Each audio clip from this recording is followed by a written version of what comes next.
तस्वीरें आपको दिखाते हैं प्रधानमंत्री नरेंद्र मोदी की, जो इस वक्त बनारस में मौजूद हैं। कि जिस परिवार में श्रद्धा के रूप में मां भगवती, विश्वास के रूप में महादेव, विवेक के रूप में भगवान श्री गणेश और पुरुषार्थ के रूप में भगवान श्री स्कंद यानी जो कार्तिकेय हैं उनका निवास हो, तो एक साथ ही इस परिवार में शुभ लाभ और समत्व आ जाता है।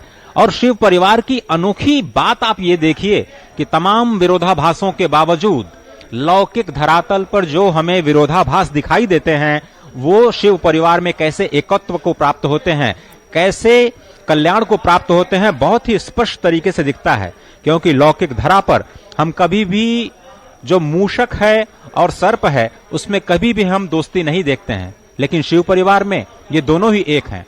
लौकिक धरातल पर हम कभी भी वृषभ और सिंह में मित्रता नहीं देखते हैं, लेकिन भगवान शंकर के परिवार में वहां भी समत्व है।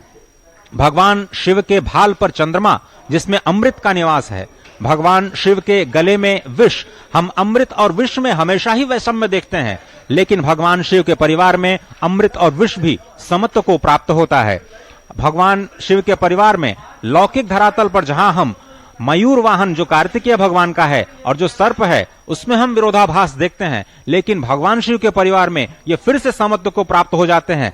पूरे सृष्टि में केवल शिव परिवार ही एक ऐसा है जो समत्व की ओर आपको लेकर के जाता है, कल्याण की ओर लेकर के जाता है। एक बार फिर से भगवान शिव का जो स्वरूप है, जो कि विश्वास का स्वरूप है, भगवान भगवती जो कि श्रद्धा की स्वरूपणी है, भगवान गणेश जो अनुग्रह के रूप हैं, विवेक के रूप हैं, भगवान श्री स्कंद जो कार्तिकेय के रूप में है, वहां अगर सब ये हों, एक साथ हों और इस परिवार में हों, पूरी दुनिया को भारत परिवार कहता है, अगर ये सारे गुण एक बार इस पूरी धरा में फिर से अवतरित हो जाएं, इस पूरी धरा को काशी बनने से कोई रोक नहीं सकता, मोक्षदायिनी काशी खंड बनने से कोई रोक नहीं सकता है। निश्चित ये विहंगम दृश्य काशी को व्याख्यायित करते हैं, ये विहंगम दृश्य भारत को व्याख्यायित करते हैं, ये विहंगम दृश्य समूची सनातन संस्कृति को व्याख्यायित करते हैं, ये विहंगम दृश्य सहकार को स्थापित करते हैं, सायुज्य को स्थापित करते हैं, समन्वय को स्थापित करते हैं, सनातन संस्कृति के समभाव को स्थापित करते हैं, मम भाव को स्थापित करते हैं। किस तरीके से इस समय प्रधानमंत्री जी के अलकनंदा क्रूज के ऊपर पक्षियों का निर्भय विचरण हो रहा है, आनंद कानन की जो संकल्पना थी वो साकार होती दिख रही है, क्योंकि बाबा के धाम का पुनर्विस्तार हुआ है, पुनर्निर्माण हुआ है, काशी विश्वनाथ धाम का लोकार्पण हुआ है और घाटों के किनारे आप देखिए कि हजारों की संख्या में लोग इस समय मौजूद हैं प्रधानमंत्री नरेंद्र मोदी की अपने जननायक की एक झलक पाने के लिए, उनको एक बार देखने के लिए। और सबसे बड़ी बात यह है कि जनता जनार्दन का अभिवादन स्वीकार करते हुए मां गंगा की गोद में कल कल छल छल कल कल निनाद करती गंगा के गोद में इस समय प्रधानमंत्री नरेंद्र मोदी धीरे धीरे रविदास घाट की तरफ बढ़ रहे हैं।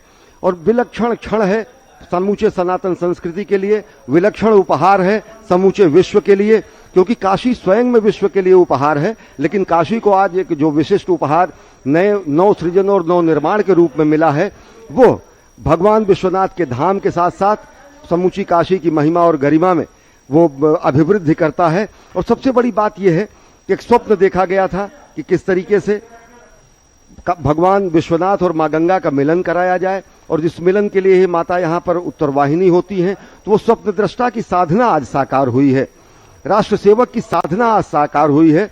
कर्मयोगी ने आज आदियोगी को कार्यांजलि दी है। भारत भारतीयता के ध्वजवाहक के रूप में प्रधानमंत्री नरेंद्र मोदी विश्व को वसुधैव कुटुंबकम का जो मंत्र है। तो आज प्रधानमंत्री नरेंद्र मोदी वाराणसी के रंग में रंगे हुए हैं। अगली खबर का रुख करेंगे। किसान आंदोलन खत्म हुआ तो अब टोल प्लाजा भी शुरू हो गए हैं। करनाल के बस्ताड़ा टोल प्लाजा पर टोल लगना शुरू हो गया है। बड़ी बात यह कि खुद किसानों ने रिबन काटकर टोल प्लाजा की शुरुआत की। किसान आंदोलन के चलते बस्ताड़ा टोल प्लाजा पिछले 354 दिनों से बंद था। टोल फ्री होने से पहले बस्ताड़ा टोल से सरकार को हर दिन करीब 70 लाख का नुकसान हो रहा था।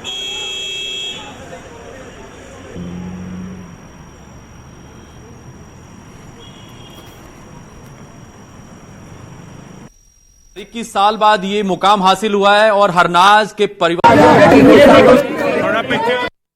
पहले तो हम किसानों को बधाई देना चाहेंगे कि उनकी जो भी मांगें थी वो पूरी हुई हैं और वो खुश अपने घर जा रहे हैं। और जो भी किसान यहाँ पे थे उन्होंने काफ़ी सपोर्ट किया है। किसी तरीके की कोई असामाजिक गतिविधि नहीं हुई है और हमारे जो टोल प्लाजा के एसेट्स थे या यहाँ पे जो थे किसी को कोई डैमेज नहीं हुआ है। तो एक शांतिपूर्ण तरीके से सारी चीज़ें निकली हैं। एक व्यवस्था है, सरकार की एक व्यवस्था है, वो दोबारा से कायम हो रही है। बाकी कंपनियां तो बदलती रहती हैं। टोल का हमारा कोई परमानेंट एक कंपनी नहीं है, तो कभी 3 महीने के लिए, कभी 1 साल के लिए, इस तरीके से देते रहते हैं। तो कंपनियां कोई ऐसा एक कोई कंपनी नहीं थी जिसको लॉस हुआ है। बाकी भारत हमें इतना टोल मतलब इतने दिन बंद रहा है, बस यही बात है। और अगर आपने अपना फास्टैग रिचार्ज नहीं करवाया है तो अब आप करवा लीजिए, क्योंकि अब आपका टोल लगने वाला है।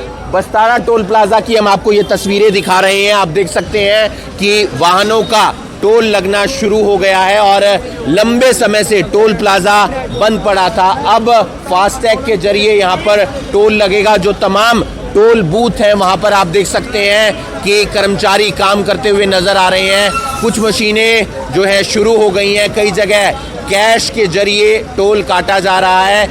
तकरीबन 1 साल हो गया था टोल प्लाजा किसान आंदोलन की वजह से पूरी तरह से बंद था और ऐसे में अब जो शुरुआत हुई है वो बस्तारा टोल प्लाजा की हो गई है। किसान यहाँ पर पहुंचे थे। किसान जब पहुंचे उसके बाद यहाँ पर जो है टोल की शुरुआत कर दी गई है और यहाँ पर तमाम किसान नेता हमारे साथ मौजूद हैं। क्या कुछ कहना चाहेंगे? टोल प्लाजा की आज शुरुआत हो गई है। देखिए, एक साल तक इसको बंद रखा, किसान धरना यहाँ चलता रहा, लंगर भंडारे यहाँ चलते रहे और इतिहास में इस बस्तारा टोल का नाम दर्ज हो गया है, क्योंकि आंदोलन की कई रणनीति यहाँ से बनी। कैमला कांड जो मुख्यमंत्री खट्टर का हेलीकॉप्टर घेरा था, उसकी रणनीति यहीं से इकट्ठे होके गए थे। उसके बाद लाठीचार्ज यहाँ हुआ जिसमें एक किसान भाई की शहादत हुई और काफ़ी सैकड़ों घायल हुए। 1 साल तक इन्होंने हमारे साथ कोऑपरेट किया। आज हमारी सभी मांगे पूरी हो गई हैं, इस कारण से हमने इनको छूट दे दी है। अपना टोल प्लाजा की शुरुआत हो गई है, रिबन काट लिया गया है और भी यहाँ पर फूलों की वर्षा की गई है। जो टोल प्लाजा के अधिकारी हैं उनसे एक बार बातचीत करने का प्रयास करेंगे कि उनका क्या कुछ कहना है। टोल की शुरुआत कर दी गई है सर आज? जी बिल्कुल, अभी 11 बजे प्रोजेक्ट डायरेक्टर साहब आए हैं, किसान नेताओं के साथ में बात करिए, टोल की शुरुआत कर दी। तो अब कुछ रेट में भी इजाफा हुआ है? जो वार्षिक इजाफा होता है थोड़ा बहुत वो इजाफा हुआ है, लेकिन मंथली पास जो लोकल वालों का है वो आज भी 150 और 300 का जो था वो 150 और 300 है। तो अब टोल लगेगा। बस्तारा टोल प्लाजा पर जो वार्षिक इजाफा होता है वो थोड़ा बहुत इजाफा हुआ है, लेकिन बाकी जो है रेट लिस्ट में इजाफा देखने को नहीं मिला है और किसानों की मांगे मान ली गई हैं, जिसके बाद बस्तारा टोल प्लाजा की शुरुआत हो गई है। न्यूज़ 18 हरियाणा के लिए करनाल से हिमांशु नारंग।